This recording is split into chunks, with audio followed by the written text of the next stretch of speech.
கரூரில் நீதிமன்ற வழக்கை ஆன்லைனில் பதிவு செய்யும் நடைமுறையை ரத்து செய்ய வேண்டும், பழைய நடைமுறையை பின்பற்ற வேண்டும் என வலியுறுத்தி நீதிமன்றத்தை புறக்கணிப்பு செய்து வழக்கறிஞர்கள் கண்டன ஆர்ப்பாட்டத்தில் ஈடுபட்டனர்.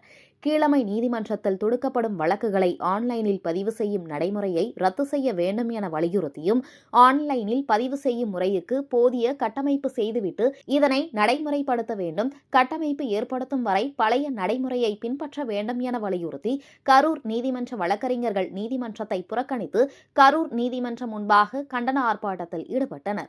கண்டன ஆர்ப்பாட்டத்தில் ஈடுபட்ட வழக்கறிஞர்கள் தமிழகத்தில் மட்டுமே இந்த நடைமுறையை அமல்படுத்துவதாகவும், வட மாநிலங்களில் இதுபோன்ற நடைமுறை இல்லை என்றும், போதிய கணினி ஊழியர்கள் இல்லை என்பதால் 12ஆம் தேதி வரை நீதிமன்ற புறக்கணிப்பில் ஈடுபடுவதாக தெரிவித்து வழக்கறிஞர்கள் கண்டன கோஷங்களை எழுப்பினர்.